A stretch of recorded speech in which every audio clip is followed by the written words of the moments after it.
இப்பொழுது புதிய பொலிவுடன் தமிழ்பால் நன்மை முழுமை.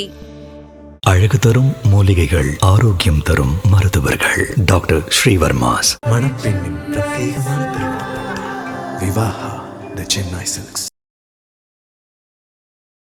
சிம்ம ராசிக்காரங்களுக்கு அந்த கோடீஸ்வர யோகத்தை கொடுக்கக்கூடிய 3 பேர் யார்? அந்த ராசிக்கே உண்டான மிடுக்கு, தைரியம், தன்னம்பிக்கை, முயற்சி, தன்மேல் வைத்த நம்பிக்கையில் அவநம்பிக்கை வைக்காத குணம், இதெல்லாமே அவர்களுக்கு இயல்பாகவே பிறப்பிலேயே வந்துவிடக்கூடிய ஒரு அம்சம் அவர்களுக்கு இருக்கு. அன்பை கொடுக்கணும், மரியாதையை வாங்கணும் அப்படின்ற எண்ணம் பிளட்லேயே அவர்களுக்கு வந்துருக்கு. அன்பு இல்லாத இடத்திலே சிம்மராசிக்காரர்களுக்கு மரியாதை கொடுக்க தெரியாது, மரியாதை இல்லாத இடத்திலே சிம்மராசிக்காரர்களுக்கு அன்பை கொடுக்க தெரியாது. இவர்களுக்கு எதிரியே இருக்கக்கூடாதுன்னு நினைப்பாங்க. அப்படி எதிரி இருந்தா எதிரியே ஒரு நாள் கவலைப்படும் அளவுக்கு வாழ்ந்து காட்டுவார்கள். எதிரியை மிச்சமே வைக்க மாட்டாங்க. அதாவது நெருப்பும் பகையும் மிச்சம் வைக்க கூடாதுன்னு சொல்றாங்க. அது மாதிரி சிம்மராசிக்காரர்கள் எதையுமே மிச்சம் வைப்பதில்லை. அது எதிர்ப்பாக இருந்தாலும் சரி, வெறுப்பாக இருந்தாலும் சரி, அந்த இடத்துல சாதித்து காட்டக்கூடிய ஒரு திடீர் தலைமை பதவி. சாதாரண ஒரு கவுன்சிலராக இருந்தவருக்கு ஒரு எம்எல்ஏ சீட்டு கிடைச்சிருது. எம்எல்ஏவாக இருந்தவரை கூப்பிட்டு மந்திரி பதவியை கொடுத்துறது. நீங்கள் தாங்க ஊராட்சி மன்ற தலைவராக நின்று போட்டி இல்லாமலே ஜெயிக்கணும், உங்களை சுயேட்சையாக நாங்கள் தேர்வு செய்கிறோம், உங்களை எந்த இதுவும் இல்லாமல், யார் போட்டிக்கும் இல்லாமல், எதிர்ப்பாளர்களே இல்லாமல் உங்களை நாங்கள் வெற்றி பெற வைக்கிறோம் அப்படின்னு சொல்கிறது. குடும்பத்தில் தலைமை பண்பு ஏற்று அந்த குடும்பத்தையே வழிநடத்தி செல்வது.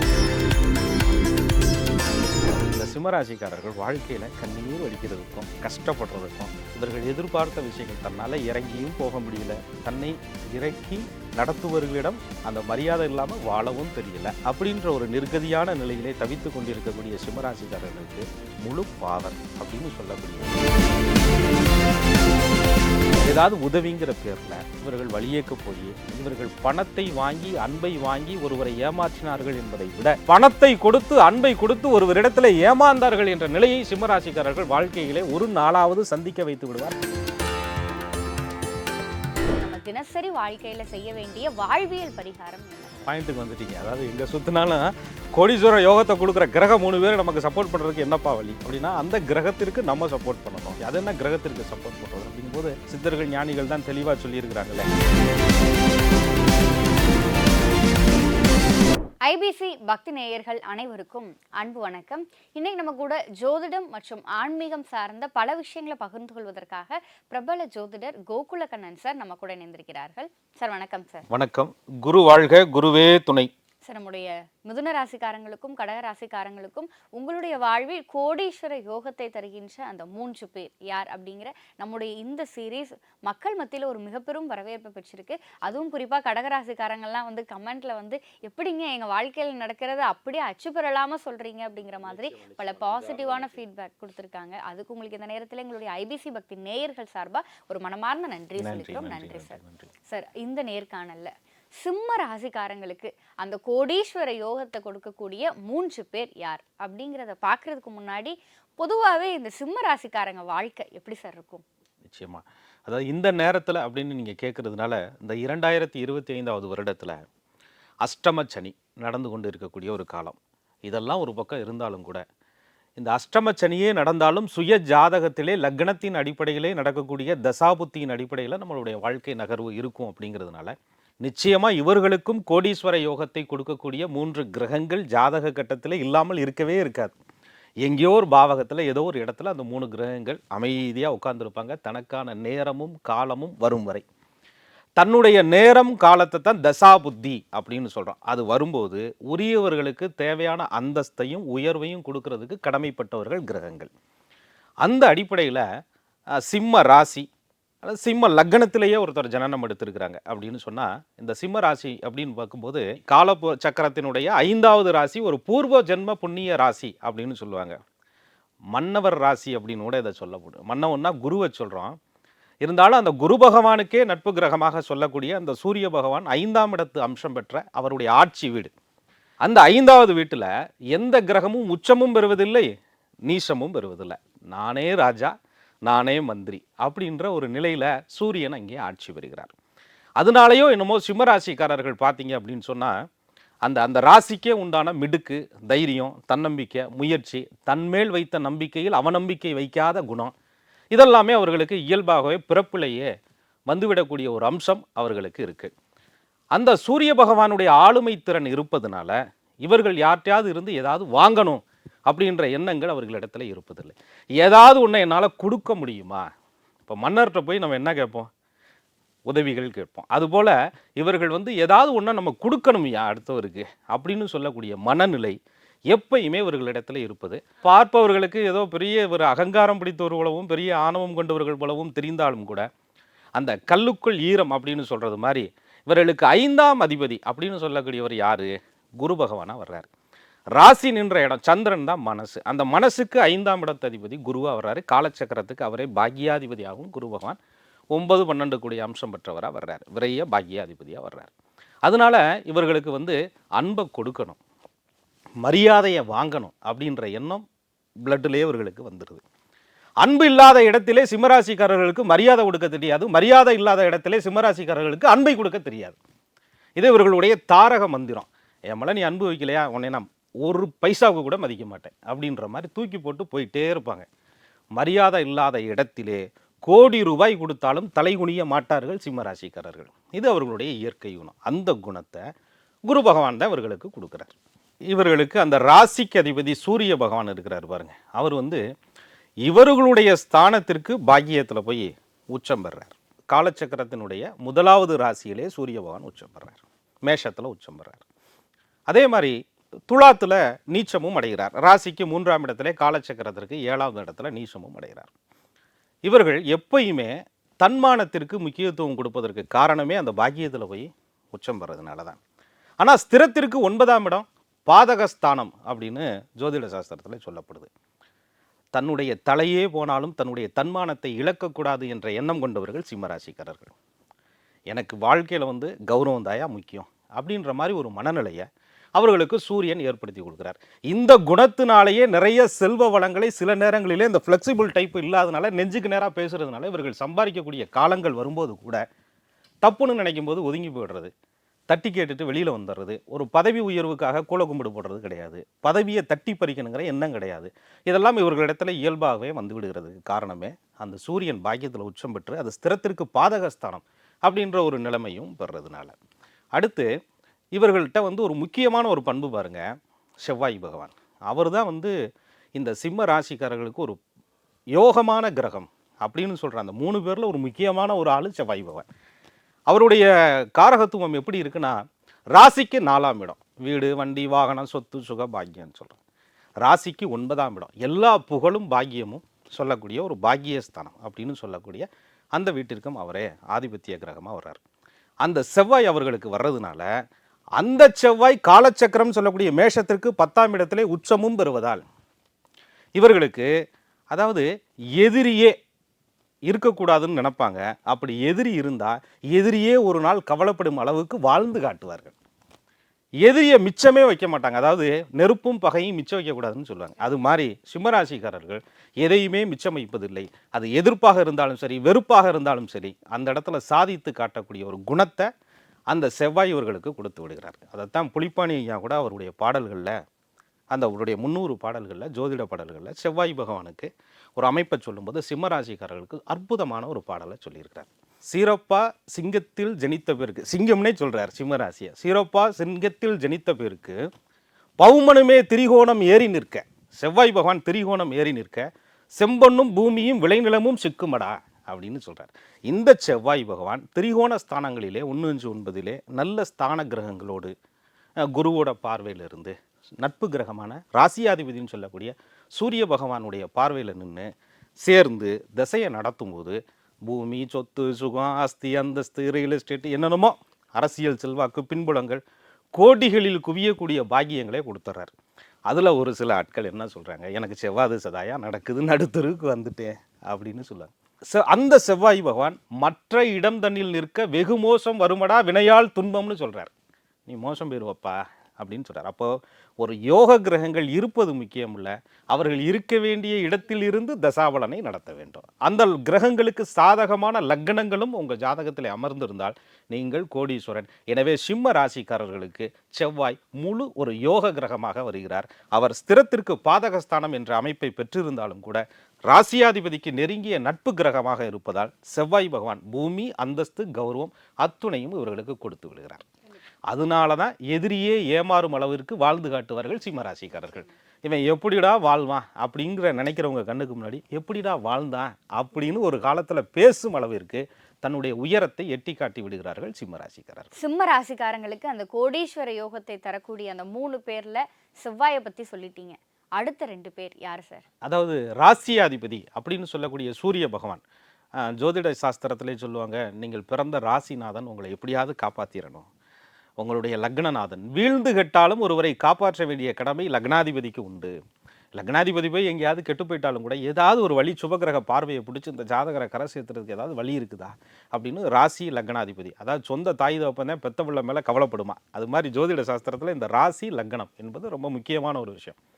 அந்த அடிப்படையில் இவர்களுக்கு சூரியன் அந்த சிவபெருமானுடைய கடாட்சியம், அந்த சிவபெருமானுடைய அம்சத்திலே இவர்கள் பிறந்த காரணத்தினால் சிம்மத்தின் ஆதிபத்தியமான சூரியனை இவர்கள் சிவனுடைய அம்சமாகவே கருதி இவர்கள் வாழ்க்கையில் முழு முதல் ஒரு வெற்றிக்கு அந்த சூரிய பகவான் துணை நிற்பார். அந்த சூரிய பகவான் குருவோட சேரும் பொழுது சிவராஜ யோகம் அப்படிங்கிற ஒரு அற்புதமான யோகங்கள் கூட இவங்களுக்கு கிடைக்குது.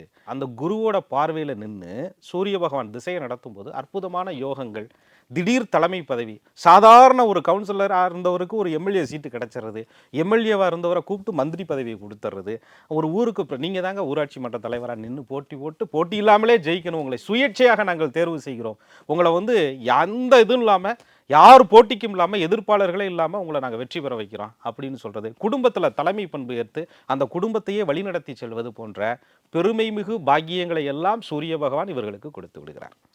இவங்க ஆசைப்படுற அந்த தலைமை என்பது ஒரு நிறுவனத்தில் கூட ஈஸியாக அந்த இடத்த போய் உட்கார்றதுக்கு அந்த சூரியன் பெரும் துணை கொடுக்குறார். அந்த இடத்துக்கு போனதுக்கப்புறம் தான் இவங்களுடைய திறமைகள் எல்லாம் காமித்து இவங்களுடைய ஆளுமைகள் எல்லாம் நிரூபித்து இவர்கள் மாபெரும் வெற்றியையும் கோடிகளையும் நேர்மையான வழியிலே சம்பாதிப்பதற்கு சூரியன் இவர்களுக்கு மாபெரும் உதவிகளை தருகிறார். அந்த சூரியனை இவர்கள் பலப்படுத்துவதற்கு நிறைய வாழ்வியல் பரிகாரங்கள்லாம் இருக்குது, அதை நம்ம சொல்லுவோம். அடுத்தது முக்கியமான கிரகம் ஜாதகத்தில் தனக்காரகன் அப்படின்னு சொல்லுவாங்க. குரு பகவானுடைய பேர். அவருக்கு புத்திர காரகன் அப்படின்னு இருந்தாலும் கூட புத்திரமும் செல்வம் தானே. அப்படி அந்த தன புத்திர காரகன் என்று சொல்லக்கூடிய சித்தர்களால் மன்னவன் பொன்னவன் என்று போற்றக்கூடிய அந்த குரு பகவான் இவர்களுடைய ராசிக்கு 5ஆம் இடத்து ஆதிபத்தியம்னு சொல்லக்கூடிய பூர்வ புண்ணியாதிபதியாக அவர் தான் வர்றார். சரி, அவரே அட்டமாதிபதியாகவும் வர்றாரு. அட்டமாதிபதி திட்டமாக கெடுப்பான், நட்டவுயிர் தீச்சுடுவான், சுகத்தை கொடுப்பது போல் கொடுத்து கெடுப்பார்னு சொல்கிறாங்க. அப்புறம் எப்படி சிம்மராசிக்காரர்களுக்கு குரு நல்லதை தருவார்னா, 5ஆம் இடங்கிற பூர்வ புண்ணிய ஆதிபத்தியம் இருப்பதால் அட்டமாதிபத்திய தோஷம் அந்த இடத்துல அடிபட்டு விடுகிறது. ராசியாதிபதி சூரியனுக்கு நெருங்கிய நட்பு கிரகமாக இருப்பதால் குரு இவர்களுக்கு குறைந்தபட்சம் இவர்களை வாழ்க்கையில் முன்னுக்கு வருவதற்கு என்னெல்லாம் வழி இருக்கிறதோ அத்தனையும் அவர் பார்த்துறார். குறைந்தபட்சம் குரு பார்த்தாலே நிறைந்தபட்ச வாழ்க்கையை இவர்கள் அனுபவிப்பதற்கு குருவோட தயவு இவர்களுக்கு மிக அற்புதமாக அமைந்து விடுகிறது. அந்த குருனால பெரிய மனுஷன் பேர் எடுக்கிறது, அந்தஸ்து அப்படியே தக்க வச்சுக்கிறது, தொடர் வெற்றிகளை இவர்கள் குவித்து கொண்டே இருப்பது, நிறைய நகை ஆபரணங்கள் செல்வங்கள் அனைத்தையும் சேர்வது, தன்னுடைய புத்திரர்களால் தன்னுடைய குழந்தைகளால் மனமகிழ்ச்சி பெறுவது, அவர்களை ஆளாக்கி அழகு பார்த்து அதன் மூலியமான பெருமைகளை தேடிக்கொள்வது, அவர்களால் சம்பாத்தியம் பெற்றுக்கொள்வது போன்ற நிலைகள் எல்லாம் குரு இவர்களுக்கு கொடுக்கிறார். இதில் சிம்மராசிக்காரர்கள் என் பெத்த உள்ளதாயா எனக்கு எதிரியாகவே இருக்குது, எனக்கு அவர்களால் எந்த உதவியும் இல்லைன்னு சொல்லி புலம்பும் பொழுது உங்களுடைய லக்னம் எதுவாக இருக்கிறது என்பதை பார்த்து கொள்ள வேண்டும். நீங்கள் மிதுனம் கன்னியில் பிறந்திருந்தீங்கன்னா குரு உங்களுக்கு பாவியாகத்தானே வருவார். கன்னியில் உதித்தவனுக்கு குற்றம் நேருமடா குருவினாலேன்னு ஐயா சொல்லிடுறார் புலிப்பாணி ஐயா. குறித்ததொரு மனிதனிலே தெய்வம் இல்லை, பண்டு பொருளெல்லாம் சேதம் ஐயான்னு சொல்கிறார். அப்போ அந்த குரு கொஞ்சம் நெகட்டிவாக இருக்கிறார்னா பிரச்சனைகளும் உண்டு தான். ஆனாலும் உங்கள் ராசிக்கு யோகாதிபதி என்ற அடிப்படையில் 50% நன்மையான பலன்களை நிச்சயம் சிம்மராசிக்காரர்களுக்கு குரு பகவான் கொடுத்தே தீருவார். அதற்கான வாழ்வியல் பரிகாரங்களையும் நீங்கள் கடைபிடிக்கும் பொழுது மாபெரும் வெற்றிகளை தேடிக்கொள்ளலாம். சரி, இப்போ இந்த கோடீஸ்வர யோகத்தை தருகின்ற 3 பேர் யார், அவங்க என்ன மாதிரியான யோகத்தை கொடுப்பாங்க அப்படின்னீங்க? கொடுக்குறவங்க கொஞ்சோண்டு நம்மளுக்கு குறைகளையும் கொடுப்பாங்க, சில பிரச்சனைகளும் இருக்கும். அது என்ன மாதிரியான விஷயங்கள்? நிச்சயமா இவர்கள் 3 பேர் கொடுப்பதற்கு எப்படி கடமைப்பட்டவர்களாக இருக்கிறார்களோ, இந்த சிம்மராசிக்காரர்கள் வாழ்க்கையில் கண்ணீர் வடிக்கிறதுக்கும் கஷ்டப்படுறதுக்கும் இவர்கள் எதிர்பார்த்த விஷயங்கள் தன்னால் இறங்கியும் போக முடியல, தன்னை இறக்கி நடத்துவர்களிடம் அந்த மரியாதை இல்லாமல் வாழவும் தெரியல அப்படின்ற ஒரு நிர்கதியான நிலையிலே தவித்து கொண்டிருக்கக்கூடிய சிம்மராசிக்காரர்களுக்கு முழு பாவர் அப்படின்னு சொல்லக்கூடியவர், ராசியாதிபதினு சொல்லக்கூடிய சூரியனுக்கே பகை கிரகம் என்று சொல்லக்கூடியவர் சனி பகவானாக வந்துடுறார். அவரே 6-7 ஆதிபத்தியமாக வர்றார். பாருங்கள் எப்படி பாருங்கள், எதிரியாகவும் கடனையும் நோயையும் கொடுக்கக்கூடிய ஆதிபத்தியம் சனீஸ்வரனுக்கு உண்டு. அதுவே குடும்பம், மனைவி, மன வாழ்க்கை அப்படின்னு சொல்லக்கூடிய 7ஆம் இடம்னு சொல்லக்கூடிய களத்திர காரகனாகவும் அந்த சனி பகவான் இவர்களுக்கு வந்து விடுகிறார். அந்த சனி பகவானுடைய தாக்கங்கள் இவர்கள் வாழ்க்கையில் தசாபலனாக நடக்கும்போது, இப்போ சிம்மராசியில் ஒருத்தர் பிறந்திருக்கிறாங்கன்னு சொன்னால் மகம், பூரம், உத்திரத்தில் பிறந்திருப்பாங்க. அந்த அடிப்படையில் தசாபலன்கள் நடக்கும். அதில் உத்திர நட்சத்திரத்தில் பிறந்தவர்களுக்கு பாருங்கள், சூரிய திசை, சந்திர திசை, செவ்வாய், ராகு, குரு, சனி, அப்படி சனி திசையெல்லாம் கடைசியில் வரும். மக நட்சத்திரத்தில் பிறந்தவர்களுக்கு கேது, சுக்கிரன், சூரியன், சந்திரன், செவ்வாய், ராகு, குரு, சனி, அந்த திசையெல்லாம் ரொம்ப காலங்கள் கடந்து அது வயதை பொறுத்து தான், முதுமையை பொறுத்து தான் அந்த தசாபலன்களை நம்ம சொல்கிறோம். பூர நட்சத்திரத்தில் பிறந்தவர்களுக்கு பிறக்கும் பொழுதே சுக்கிரனுடைய திசை, சூரியன், சந்திரன், செவ்வாய், ராகு, குரு, சனி. அப்படிங்கும்போது எனக்கு தான் சனி திசையே வரலையே அப்படின்னு சொல்லும் பொழுது அஷ்டமச்சனியா 7.5 சனியா, இப்போ கூட அஷ்டமச்சனி உட்காந்துருக்கிறாரு பாருங்க, அப்படி உட்காந்துருக்கும் போதோ உங்களுடைய யோகாதிபதிகள்னு சொன்னாங்க பாருங்க இந்த 3 பேர், இவர்களோட அதுலேயும் குறிப்பாக சூரிய பகவானுடைய சேர்க்கையில் இருக்கும் போதோ, செவ்வாய் கிரகத்தினுடைய சேர்க்கையில் இந்த சனீஸ்வரன் உட்காரும் பொழுதோ பெரிய பாதிப்புகளை குடும்ப வாழ்க்கையிலே இந்த சனி பகவான் இவர்களுக்கு கொடுத்து விடுகிறார். பெரிய பதவிகளை தொட்டு நல்ல ஒரு உயர்வில் இருக்கும்போது அவர்களுக்கு திடீர் பதவி இழப்பு, திடீர் டீப்ரமோஷன் சொல்கிறாங்களே, தண்ணி இல்லாத காட்டுக்கு மாற்றிட்டான் ஐயா அப்படின்ற மாதிரியான பிரச்சனை, வேலை பார்க்குற இடத்துல எதிர்ப்புகள், ஏமாற்றங்கள், படு தோல்வி, திடீர் உடல் உபாதைகள், எலும்பு நரம்பு சம்பந்தப்பட்ட பாதிப்புகளுக்கு ஆளாகிறது, திடீர் ஸ்ட்ரோக், நரம்புவாதங்கள் வந்துடுறது, இந்த மாதிரி தன்னுடைய பேச்சுக்கு சபைகளை மரியாதை இல்லாத சூழ்நிலைகளை உருவாக்குவது போன்ற நிலைகளை எல்லாம் இவர்களுக்கு சனி பகவான் கொடுத்து விடுகிறார். அதே போல் இன்னொரு ஆள் இருக்கிறார், அவர் சுக்கிர பகவான்னு எடுத்துக்கிறோம் நம்ம. இந்த ராசிக்கு 3 சுக்கிர பகவான் வர்றார். அவரே 10ஆம் இடங்கிற தொழில் ஸ்தானத்திற்கும் தசம கேந்திரத்திற்கும் ஆதிபத்தியம் பெற்றவர். அவரார் காலச்சக்கரத்திற்கு 2ஆம் இடங்கிற தனாதிபதி, இவர்களுக்கு 10ஆம் அதிபதி அப்படின்னு சொல்லக்கூடிய அந்த சுக்கிர பகவான் இவர்களுக்கு சில நேரங்களில் நல்ல நெருங்கிய நட்பையும் நல்ல நெருங்கிய ஒரு உறவையும், அது காதலாக இருக்கலாம், மனைவியாக இருக்கலாம், உறவுகளாக இருக்கலாம், எல்லோரிடத்துலையுமே ஏதாவது உதவிங்கிற பேரில் இவர்கள் வழியேக்க போய் இவர்கள் பணத்தை வாங்கி அன்பை வாங்கி ஒருவரை ஏமாற்றினார்கள் என்பதை விட பணத்தை கொடுத்து அன்பை கொடுத்து ஒருவரிடத்தில் ஏமாந்தார்கள் என்ற நிலையை சிம்மராசிக்காரர்கள் வாழ்க்கையிலே ஒரு நாளாவது சந்திக்க வைத்து விடுவார் சுக்கிர பகவான். அவர் நெருங்கிய நட்பு கிரகம், நெருங்கிய பகை கிரகம் அப்படின்ற சில அமைப்பு அந்தஸ்துகளை எல்லாம் தாண்டி இவர்களுக்கு பகைவராகவே அந்த சுக்கிர பகவான் எதிர்மறையான பாதிப்புகளை அதிகம் கொடுத்து விடுகிறார். அப்போ அந்த சுக்கிரனால இவர்கள் காதல் தோல்வி, சுக்கிரனால நட்பில் ஏமாற்றம், சுக்கிரனால பணத்தை கொடுத்துப்புட்டு அவனை எதிரியாக இவர்களே அவர்கள் எதிரியாக பாவிக்க வேண்டிய நிர்பந்தம். கொடுத்ததை வாங்க முடியாது. கேட்கலடா, உன்ட்ட கேட்கல, உன்ட்ட நான் பேசக்கூட, உனக்கு உன்னை கண்டிக்க கூட எனக்கு விருப்பம் இல்லை, ஆனாலும் உன்னுடைய நட்பு அன்பு கடைசி வரை இருந்தால் போதும்னு இவர்கள் ஏங்கும் அளவிற்கு இவர்கள் கொடுத்தவர்களே இவர்களை ஏமாற்றி விடுகிறார்கள். அப்படிப்பட்ட ஒரு சூழ்நிலையை இவர்களுக்கு கொடுக்குறார். ஏன்னா குரு இவர்களுக்கு 5ஆம் இடம், மனசு, இரக்க சுபாவத்திற்கு சொந்தக்கார கிரகமாக இருந்தாலும் கூட ராசிக்கு 6ஆம் இடம்னு என்று சொல்லக்கூடிய ருணரோக சத்துருஸ்தானத்திலே நீச்சம் என்ற அமைப்பையும், காலச்சக்கரத்திற்கு 10ஆம் இடம், பாக்யாதிபதி விரையாதிபதி காலச்சக்கரத்திற்கு 10ஆம் இடம் தொழில் ஸ்தானத்திலே நீச்சமும் பெறுவதால் இவர்கள் நிறைய பணத்தையும் தன்னுடைய அன்பையும் இழக்க வேண்டிய நிர்பந்தத்தை இந்த சுக்கிரனும் சில காலங்களிலே அவர்களுக்கு ஏற்படுத்துகிறது. இதனாலேயே அவர்கள் செல்வ வளம் சம்பாதிப்பதிலே தடைகள், தாமதங்கள் ஏற்பட்டு விடுகிறது. சார், இப்போ அந்த கோடீஸ்வர யோகத்தை கொடுக்குற 3 பேர் யார் அப்படிங்கிற விஷயத்த பார்த்தாச்சு.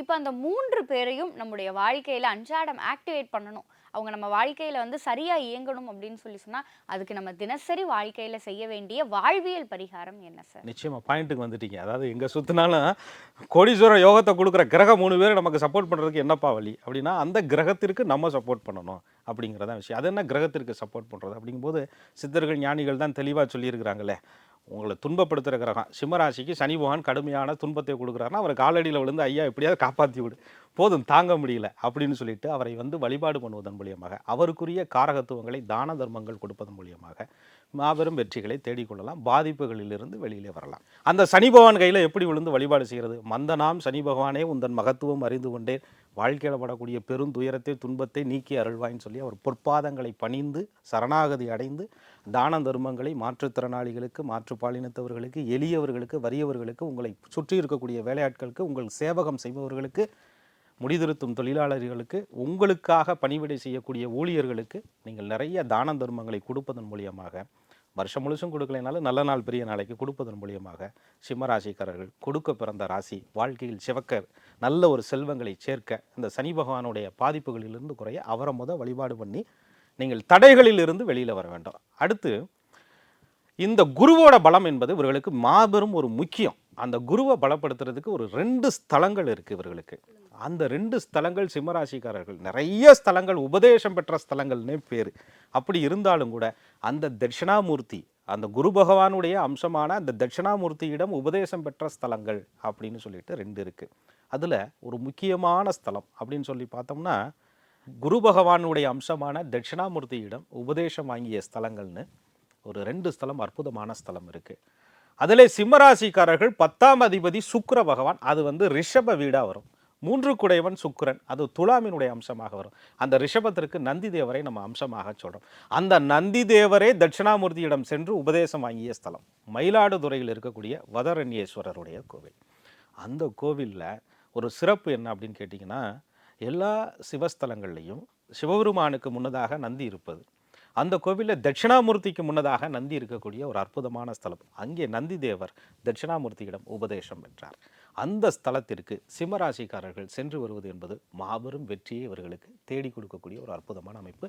வியாழக்கிழமைகளிலே சென்று வர அந்த குருவோட அருள் இவர்களுக்கு பரிபூரணமாக கிடைக்கிறதுக்கு ஒரு கோவில் சொல்லிட்டீங்க, அந்த 2வது கோவில் எந்த கோவில்? அதாவது ஆலங்குடி. எல்லாருக்கும் தெரியும், குரு அப்படின்னாலே குருஸ்தலம் ஆலங்குடி அப்படின்னு சொல்லாங்க.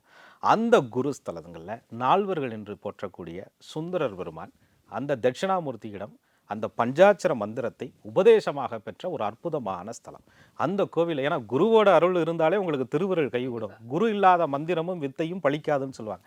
இருக்கிறதுலே நல்ல பிரம்மாண்டமாக நமக்கு எல்லா செல்வங்களையும் கொடுக்கக்கூடிய, வறுமைகளை நீங்கக்கூடிய அந்த பஞ்சாட்சர மந்திரத்தை சிம்ம ராசியிலே பிறந்தவர்கள் உச்சரிப்பதன் மூலியமாக, சொல்வதன் மூலியமாக, கேட்பதன் மூலியமாக அஷ்ட ஐஸ்வர்யங்களையும் பெறலாம். அப்போ ஒரு மந்திரத்தை பெறும்போது ஒரு குருவோட உபதேசம் வேணும். குரு தீட்சை, சிவ தீட்சை அப்படின்னு சொல்லுவாங்க. அப்படி அந்த சுந்தர பெருமான் தட்சிணாமூர்த்தியிடம் அந்த பஞ்சாட்சர மந்திரத்தை உபதேசமாக பெற்ற ஸ்தலத்திலே சென்று வழிபட்ட பின்பு அந்த பஞ்சாட்சர மந்திரத்தை இவர்கள் சொல்லி வர சிம்மராசிக்காரர்கள் வாழ்க்கையில் மாபெரும் செல்வ வளங்களை தேடுவதற்கு ஒரு அற்புதமான ஒரு அமைப்பாக இவர்களுக்கு அமையும். அடுத்து 2வது கிரகம், அந்த கிரகத்தை ஆக்டிவேட் பண்ணணும்னா நம்ம என்ன விஷயம் செய்யலாம்? நிச்சயமா, அதாவது சூரிய பகவான். அப்படி சிம்மராசிக்காரர்களுக்கு அந்த வெளிச்சத்தை கொடுக்கக்கூடிய, அந்த சூரியனால் உலகமே வெளிச்சம் பெறக்கூடிய, சிம்மராசிக்காரர்கள் அனைவரும் மகிழ்ச்சி அடையக்கூடிய அந்த ஆதிபத்தியத்திற்கு சொந்தக்காரரான அந்த சூரிய பகவானை வணங்குவதன் மூலியமாக மாபெரும் வெற்றிகளை இவர்கள் தேடிக்கொள்ளலாம். தினசரி சூரிய உதயம் காண கிடைக்காத ஒரு அற்புத காட்சி. அந்த சூரிய உதயத்தில் எழுந்து சூரிய பகவானை வரவேற்க வேண்டுவர்கள். அடுத்து ஞாயிற்றுக்கிழமை சூரியனுக்குரிய நாள் அப்படின்னு சாஸ்திரம் சொல்லுது. அந்த நாளிலே குரு பகவானுடைய ஓரை காலங்களிலே சிவபெருமானுக்கு போய் மனோரஞ்சித பூவை கொடுத்து வழிபாடு செய்வதன் மூலியமாக சூரியனுடைய ஆற்றலையும், செந்தாமரையை கொடுத்து வழிபாடு செய்வதன் மூலியமாக சூரிய பகவானுடைய ஆற்றலையும் பெற்று இவர்கள் செல்வ வளத்தை தேடிக்கொள்ளலாம்.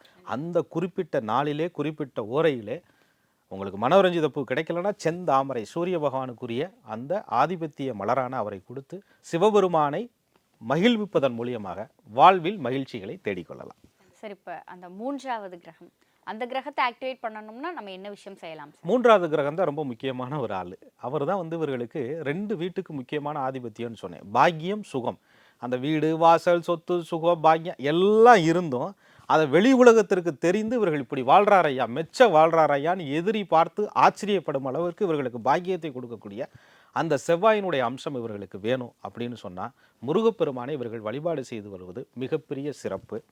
வியாழக்கிழமைகளிலே திருச்செந்தூர் சென்று இரவு தரிசனத்தையும் காலை நேர தரிசனத்தையும் இவர்கள் பார்த்து வர வாழ்வில் மிகப்பெரிய வெற்றிகளை தேடி பெறலாம் இந்த சிம்மராசிக்காரர்கள்.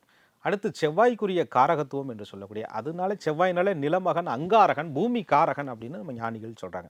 மண்பானையை பயன்படுத்துவது, மண்பானை செய்யக்கூடிய அந்த உழைப்பாளர்களுக்கு உதவுவது, வீட்டிலே வாரத்தில் ஒரு நாளாவது மண்பானை சமையல் செய்து சாப்பிடுவது, மண்பானையிலே சமையல் செய்து சாப்பிடுவது. அடுத்து வந்து இந்த செம்பு அப்படின்னு சொல்லக்கூடிய செப்பு பாத்திரம், அதை பயன்படுத்தி கொள்வது, கையிலே வலது கையிலே செம்பு வளையங்கள் அல்லது செம்பு மோதிரம் போன்றவற்றை அணிந்து கொள்வது இவர்களுக்கு செவ்வாயினுடைய அருளை பூரணமாக பெற்றுக் கொடுக்கும். இதெல்லாம் செய்யும்போது நிறைய இவர்களுக்கு ஒரு நல்ல நல்ல வாய்ப்புகளை அந்த முருகப்பெருமான் இவர்களுக்கு கொடுத்து விடுகிறார். அதே போல் இந்த செவ்வாய் கிழமைகளில் பொதுவாகவே இவர்கள் வந்து சிம்ம ராசிகளே பிறந்தவர்கள் பக்கத்தில் இருக்கக்கூடிய முருகப்பெருமானுடைய ஆலயம் சென்று வழிபாடு செய்வது மிகப்பெரிய சிறப்பு. அந்த வழிபாடு எப்படிப்பட்டதாக இருக்க வேண்டும் என்று கேட்டால், சிம்மங்கிறது நெருப்பு ராசி. அதற்கு அந்த நெருப்பு கிரகமான மேசம் என்று சொல்லக்கூடிய, நெருப்பு ராசி என்று சொல்லக்கூடிய அக்னி தத்துவம் கொண்ட மேஷத்திலே போய் உச்சம் பெறுவதால் எந்த கோவில் சென்றாலும் தீபம் ஏற்றி வழிபாடு செய்வது சிம்ம ராசிக்காரர்களுக்கு மாபெரும் வெற்றியை தேடி கொடுக்கும்.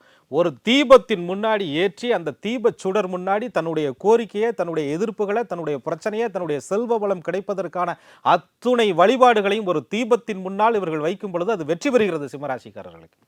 சூரியனுடைய அம்சமாக இவர்கள் இருப்பதால், அந்த சூரியன் என்ற ஜோதி பெருஞ்சுடராக இருப்பதால், அந்த அருட்பெருஞ்சோதி ஆண்டவனுடைய பூரண பரிபூரண பெருங்கருணையும் இவர்களுக்கு கிடைப்பதற்கு ஜோதி வழிபாடு ஒன்றே சிம்மராசிக்காரர்களுக்கு மாபெரும் ஒரு வெற்றியை தேடி கொடுக்கக்கூடிய ஒரு வழிபாடு. எந்த கோவில் சென்றாலும், அதிலும் குறிப்பாக முருகப்பெருமானுடைய ஆலயத்திற்கு சென்று அந்த தீபத்திற்கு தேவையான எண்ணெய் போன்ற பொருள்களை, திரி போன்ற பொருள்களை வாங்கி கொடுப்பதன் மூலியமாக மாபெரும் வெற்றிகளை சிம்மராசிக்காரர்கள் பெறலாம். இப்போ இதை தனித்தனியாக பண்ண முடியல, இது இந்த 3 கிரகத்துக்கும் சேர்த்த மாதிரி ஒரு கோயில் சொல்லுங்க, எங்கள் கஷ்டத்தை எல்லாம் அந்த கோயிலுக்கு போயிட்டு வந்து போக்கிக்கிறோன்னு சொல்கிற சிம்மராசிக்காரங்களுக்கு நீங்கள் பரிந்துரைக்கிற கோவில் எது சார்? அவங்க எல்லார் ஊர்லேயும் நிச்சயமாக ஒரு விநாயகர் பெருமானுடைய கோவில் இருக்கும், விநாயகருடைய கோவில் இருக்கும். அதில் குறிப்பாக சிம்மராசிக்காரர்கள் பராமரிப்பற்ற நிலையில் இருக்கக்கூடிய கோபுரம் இல்லாத விநாயகர் கோவில் எங்கே இருப்பார்? அரச மரத்துக்கு அடியில் அம்சமாக உட்கார்ந்துருக்கக்கூடிய விநாயகர் பெருமான். அந்த அரச மரம் என்பது பிரம்மா விஷ்ணு சிவனுடைய மும்மூர்த்திகள் அம்சம்னு சொல்லப்படுது நம்மளது சாஸ்திரத்தில். அந்த அரச மரத்தை போய் நீங்கள் 27 சனிக்கிழமை தொடர்ச்சியாக செல்ல முடியாதவர்கள், தொடர்ச்சியாக செல்றதுக்கு வாய்ப்பு இருப்பவர்கள் செல்லலாம், பெண்களால் செல்ல முடியலன்னு சொன்னால் கணக்கு வைத்து கொண்டு 27 சனிக்கிழமை குறைந்தபட்சம் ஒரு அரச மரத்தை 7 முறை சுற்றி வழிபாடு செய்வதன் மூலியமாக, அரச மரத்தை சுற்றும் பொழுது வெறுங்கையில் சுற்றக்கூடாது, ஏதாவது ஒரு பழத்தை, ஒரு வாழைப்பழத்தை கூட கையில் வச்சுக்கிட்டு, ஒரு ஆரஞ்சு பழத்தை கையில் வச்சுக்கிட்டு நீங்கள் அந்த அரச மரத்தை சுற்றி 7 முறை சுற்றி வந்து 7வது முறை அந்த விநாயகர் பெருமானுடைய முன்னாளதாக வைத்துவிட்டு விநாயகர் பெருமானை நமஸ்கரித்து அந்த சூரியனையும் பார்த்து கும்பிட்டு வந்ததுக்கப்புறம் மாபெரும் வாழ்க்கையில் மிகப்பெரிய வெளிச்சமும் மாற்றமும் இவர்களுக்கு வந்து சேரும். இப்போ இந்த சிம்ம ராசிக்காரங்க எந்தெந்த விஷயத்துல கவனமா இருக்கிறதன் மூலமா அவங்க வாழ்க்கை ஒரு ஒளிமயமான வாழ்க்கையா மாறும்? நிச்சயமா. அதாவது அம்மாவா இருந்தாலும், அப்பாவா இருந்தாலும், சகோதரனா இருந்தாலும், மனைவியா இருந்தாலும் கூட இவர்களை ரொம்ப அடக்கி ஆளணும், இவர்களை கண்ட்ரோல் பண்ணணும்னு ஒருத்தர் நினைக்கிறாங்கன்னா இவங்க அடங்க மாட்டாங்க. என்னை அடக்க நினைத்தால் நான் அதுக்கு மேலே தான் இருப்பேன் அப்படின்னு நினைக்கக்கூடிய குணம் இவர்களிடத்துல இயல்பாகவே இருக்கும். அப்போ அதனால சில நேரங்களில் உங்களை அடக்கி ஆள வேண்டும் என்று திட்டமிடுபவர்களிடத்தில் நீங்கள் எதிர்க்கலாம். ஆனால் எல்லா நேரத்திலையும் ஒரு எதிர்ப்பை காட்டுவது என்பது சிம்மராசிக்காரர்கள் நிச்சயம் தவிர்க்க வேண்டும். அப்படி உங்களுக்கு ஒரு எதிர்ப்புகள் வருது, எங்கே பார்த்தாலும் பிரச்சனை வருது, உங்களை எங்கே பார்த்தாலும் உங்களை டிஸ்டர்ப் நடக்குது அப்படின்னு சொன்னால் உங்களை சுற்றி நல்ல அந்த ஆராசுன்னு சொல்லுவாங்க, நல்ல ஒரு ஈர்ப்பை நீங்கள் ஏற்படுத்துவதன் மூலியமாக உங்கள் மேல் இருக்கக்கூடிய எதிர்ப்புகள் தவிடுபடியாகும். அதற்கு உபயோகப்படக்கூடிய நிறங்கள், நீங்கள் பயன்படுத்தக்கூடிய மொபைல் எண்ணு, உங்களுடைய வண்டி வாகன எண்கள், உங்களை சுற்றி இருக்கக்கூடிய தெய்வங்களை அவர்களுடைய மந்திரங்களை சொல்லுவதன் மூலியமாக, அதற்கான வர்ணங்களை நீங்கள் பயன்படுத்துவதன் மூலியமாக உங்களுக்கு நல்ல ஒரு ஈர்ப்புகளை கொண்டுட்டு வரலாம். இந்த சிம்ம ராசிக்காரங்களுக்கு அதிர்ஷ்டத்தை தரக்கூடிய நிறம் அப்படின்னா அது என்ன? அதை சொல்லுவாங்க, ராசியாதிபதி சூரிய பகவானா இருக்கிறதுனால சூரியனாலே அப்படியே அந்த இளம் சிவப்பு நிறம், அதனால தான் அதுக்கு கூட மாணிக்கக்கல் அப்படின்னு சொல்லக்கூடிய ஒரு அம்சம் சொல்கிறாங்க. அந்த இளஞ்சிவப்பு நிறத்தை இவர்கள் பயன்படுத்திக்கலாம். செவ்வாயும் இவர்களுக்கு யோககாரகனாக, அங்காரகனாக, பூமிகாரகனாக இருப்பதால் அந்த செவ்வாய் பகவானுக்கே உரிய நிறமான பவள நிறத்தையும் சிவப்பு நிறத்தையும் இவர்கள் பயன்படுத்தி கொள்வது மாபெரும் வெற்றிகளை தேடி கொடுக்கும். பிங்க் கலர் பெண்கள் பார்த்தீங்கன்னா அந்த சிம்ம ராசியில் பிறந்தவர்கள் அந்த பிங்க் கலர் சேடியை உடுத்தும் பொழுது ஒரு ராஜ கம்பீரம் அவர்களிடத்தில் ஏற்படும். ஒரு இன்டர்வியூ, முக்கியமான விஷயங்களுக்கு நீங்கள் போகும் பொழுது அதை பயன்படுத்தி கொள்ளலாம். ஆண்கள் பார்த்தீங்கன்னு சொன்னால் அந்த மஞ்சள் நிறத்தை பயன்படுத்தும் பொழுது மங்களகரமான வெற்றிகளை எல்லாம் இவர்கள் தேடி பிடிக்கிறார்கள். அந்த குரு இவர்களுக்கு 5ஆம் அதிபதி, பூர்வ புண்ணியாதிபதியாக வருவதால் மஞ்சள் நிறமும் இவர்கள் வாழ்க்கையில ஒரு முக்கியமான அம்சமாக இவர்களுக்கு பிடித்த நிறமாகவே இருந்து விடுகிறது.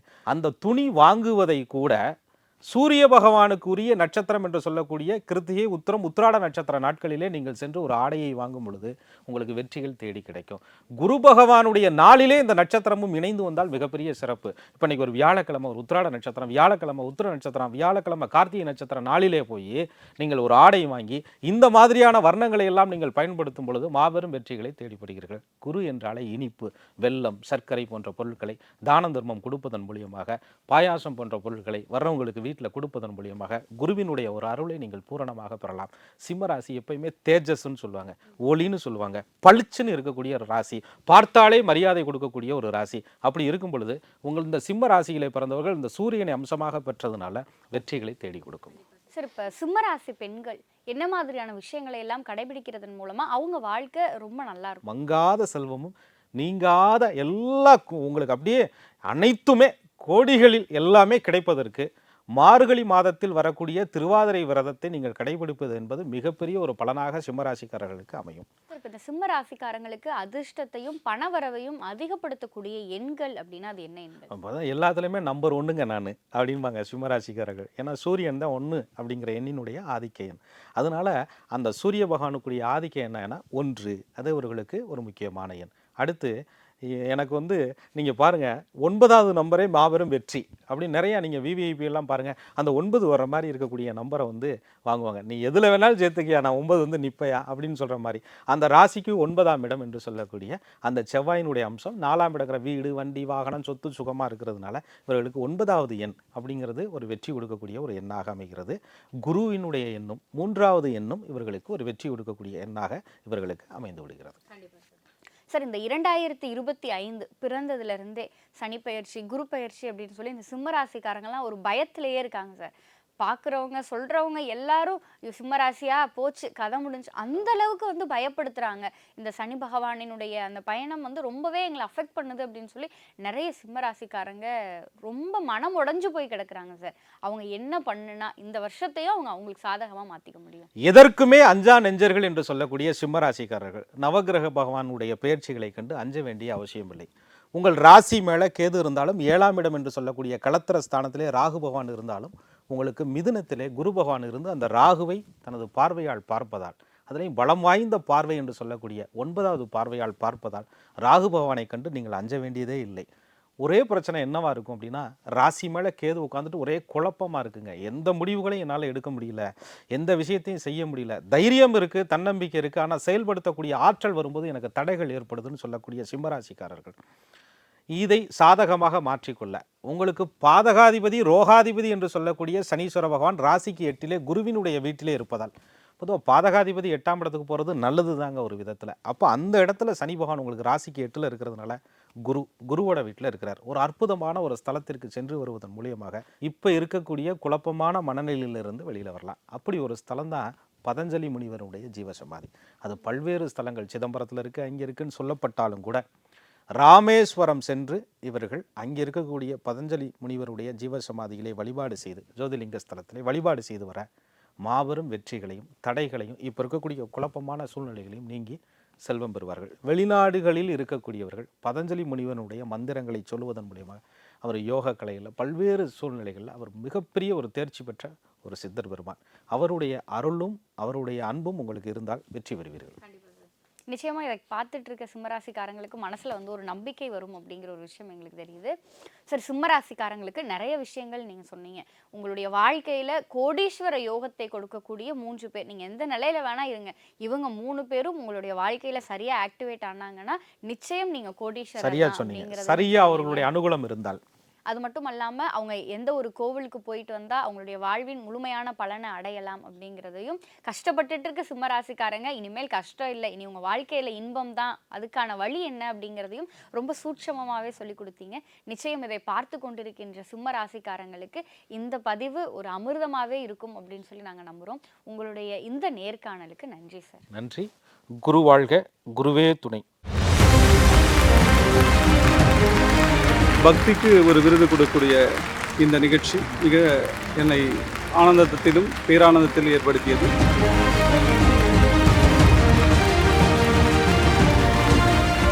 இப்பொழுது புதிய பொலிவுடன் தமிழ்பால் நன்மை முழுமை. அழகு தரும் மூலிகைகள், ஆரோக்கியம் தரும் மருத்துவர்கள். டாக்டர் ஸ்ரீவர்மாஸ். மணப்பெண்ணின் பிரத்யேகமான திருமணம். விவாஹா தி சென்னை சில்க்ஸ்.